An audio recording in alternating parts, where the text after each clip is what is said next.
On today's True Crime, we're going inside a puzzling murder mystery in the wee hours of morning. After a night out with friends, this bright, young 23-year-old college student, Jody LeCornu, was brutally shot in the back while sitting alone in her car. Who killed her and why?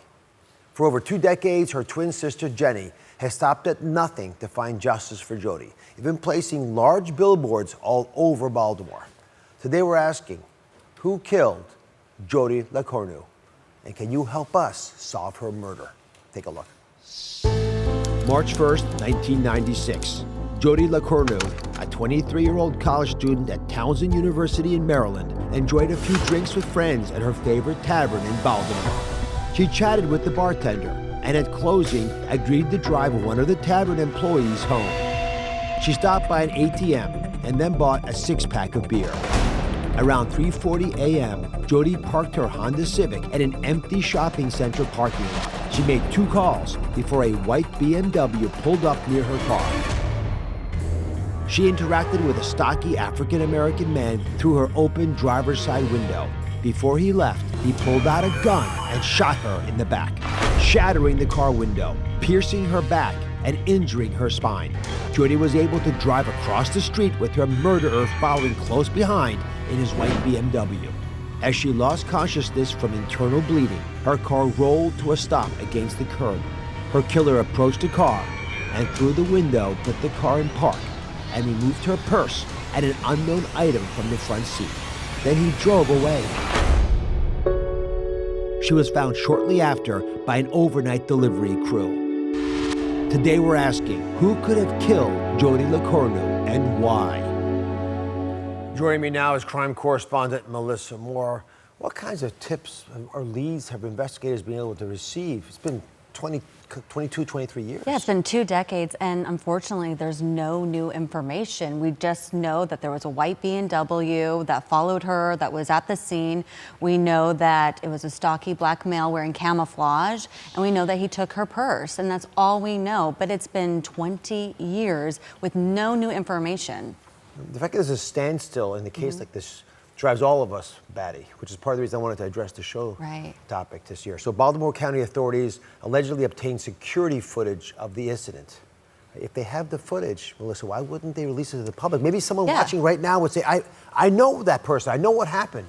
Absolutely. I mean, they're saying allegedly that they have 4 videos, 4, and that they're grainy. That's why they're not releasing it to the public, because it's grainy. But they're underestimating the public. We have solved thousands of crimes as a public, and we can do it together if we know. Then we should deputize everybody, right? Absolutely. There are a lot of smart people. Absolutely. Folks notice things even if they don't live in Baltimore County where this apparently happened. So let's go back to this person who walked over to Jody that fateful evening. You think Jody knew her killer? Well, the whole situation is a little strange to me, and the fact that she had a night of partying, then she goes and gets cash out of ATM after partying, and then goes and gets a 6-pack and sits in a dark parking lot by herself with a 6-pack. Like, who? I don't know. Makes 2 phone calls, and then you're calling someone at 3 in the morning?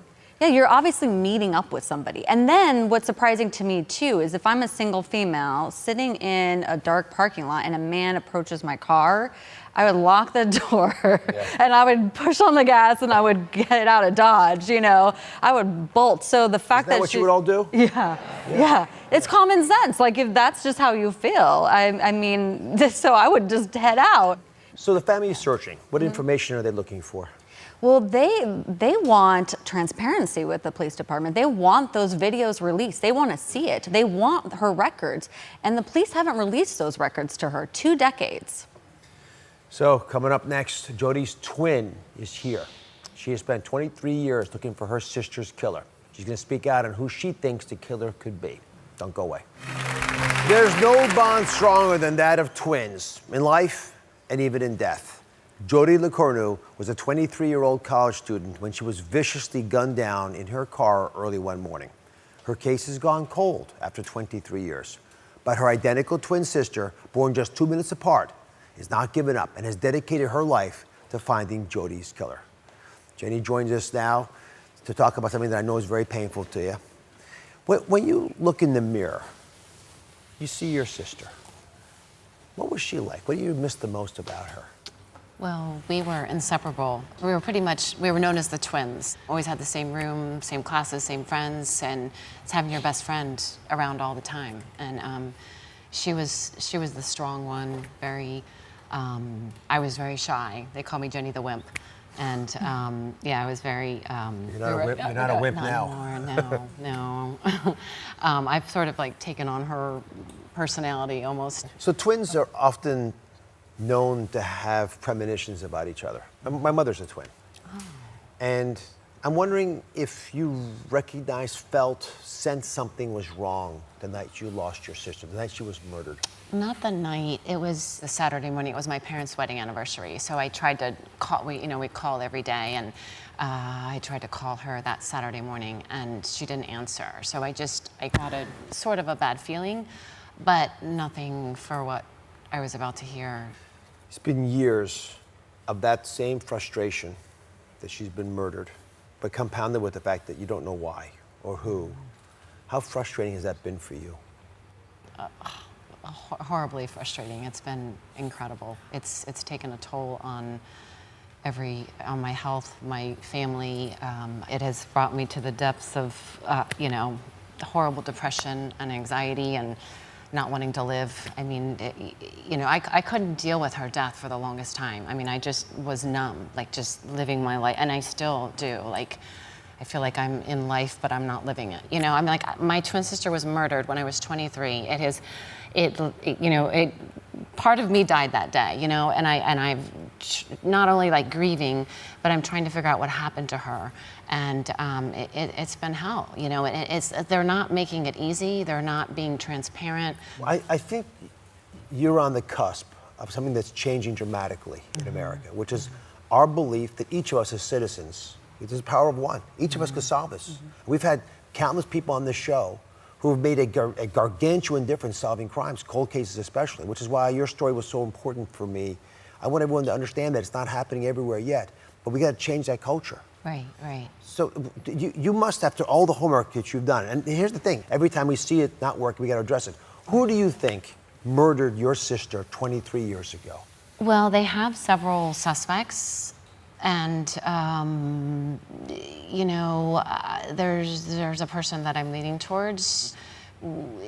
It's hard to say. I mean, why do you think your sister was murdered at 3:30 in the morning 23 years ago? I don't know. I mean she was out late at night. She and her boyfriend had gotten into a fight. He told her not to come home. She was sitting in a parking lot. She was terrified to live in Baltimore. She used to say she was afraid she was going to get shot in Baltimore. And for her, everything she did that night was out of character. It was snowing. She wouldn't have driven in the snow to go sit in a dark parking lot. I mean, it's not like she wasn't afraid of her boyfriend. I mean, to me, I don't see why she wouldn't have even just parked in front of her house, but it was just very, very out of character for her, everything that night, to go sit there. But what would be helpful is that for the public to know the interviews that they did, what kind of clues did they get? Where were people that were associated with her? Where were they? Right. What was her lifestyle? Maybe there's things, even as a twin sister, you don't know about your sister.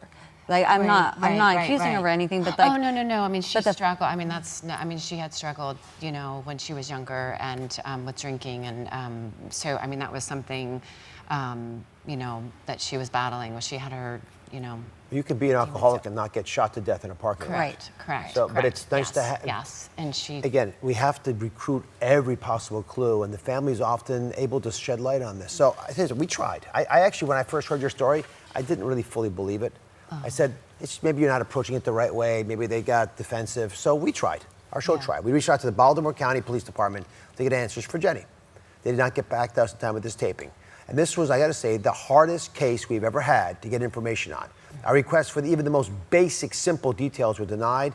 We reached out to the Baltimore County authorities in every way possible. We requested, I'm going to show you this form. This is, we asked for the police report and other records from the county attorney and Baltimore County Police Department, right, which is public information. I thought we were entitled to it, but we were denied. That's the actual letter we got, right? Then we tried to speak with the lead detective, Carol Bollinger, and he did not take or respond to any of our calls. Even when obtaining the case number from the records unit, our producer was told this information won't likely be released. So we hit the same walls as you, Jenny. Jenny, there's going to be millions of people watching this show. What would you want the audience people at home listening or watching right now, what do you want them to do? I mean, if anybody knows anything, to call in. I mean, I feel like somebody somewhere knows something. I mean, that's the thing. We have a huge reward that we've put forward. You know, Well, let's I mean, help. So up next, when will this case be solved? And can you help find Jody's killer? We're going to give you all the tools you need to help solve this crime. Help us. Help Jenny and her family. We're back asking who killed 23-year-old Townsend University student Jody LeCornu. Her twin sister Jenny has never given up hope on finding her killer. Jennifer, you found new ways to generate leads, I gather. I'm always trying to figure out new ways. To share her story. I mean, I lay in bed at night. What am I going to do? But the latest was the billboards that I started last fall. I think I've done 8 billboards. And we showed those billboards. Well, joining us now via Zoom is Cheryl McCollum, Director of Atlanta's Cold Case Investigative Research Institute. I thank you for joining us. We've been hearing Jenny's story. You've been working tirelessly with her to help solve her twin sister's murder. So what do you believe are the next steps? The next steps, Doctor, is we've got to find witnesses. We've got to locate these people that were either eyewitnesses or ear witnesses. Part of that is keep these billboards going. What Jenny is doing is imperative to keep this case alive. The third thing, I believe, release the videotape. It doesn't matter how grainy or how bad you think it is. Somebody still may be able to identify the cadence of his walk or the vehicle. Like you said earlier, deputize the public. He cannot hide from everybody. What's it going to take to solve this cold case? Civilians solve cases all the time, Doctor. It's going to take one person that comes forward to say what they know, what they saw, or what they heard. You said it better than anybody. It's the power of one. It's going to take one person to crack this case, and I believe one person will absolutely do that. Well, I love your passion, Jenny. I appreciate what you've done. So let's do this right now. Let's recap the information for everyone at home. Jody LeCornu was shot in the back on March 2nd, 1996 at about 3:30 a.m. She was attacked on the 6400 block of York Road in Townsend near the large parking lot of the Drum Castle Shopping Center. I'll be very specific because someone's going to recognize all these things and be able to put the pieces together. Jody drove to the nearby Giant Food parking lot where she was robbed by her killer and left for dead. Eyewitnesses say they saw a black male, stocky build, approximately 6 feet tall, 220 pounds roughly, wearing camouflage and driving a white BMW. So here's how you can help. You go to droz.com/crime hunters, and we're going to have all the information you need to solve this crime to help you solve it if you're willing to do it. You can submit your tips to the Baltimore County Police Department as well, or to Jenny's direct tip line, which will be on our site. Jenny, I want to give you the floor right now. If Jody's killer, or someone who knows who Jody's killer is watching right now, what do you want them to know? I'm not giving up. I'm going to find you. Come forward. It's killing me. Really. I mean, nothing's going to bring her back, but knowing that I found the person that killed her will absolutely help me move forward in part of the grieving that I've been doing, you know, over the years. We're going to do our best to help you. So everyone watching. Thank you. Keep it up. Thank you for watching. Don't forget to subscribe and turn on notifications so you never miss out on new videos to live the good life.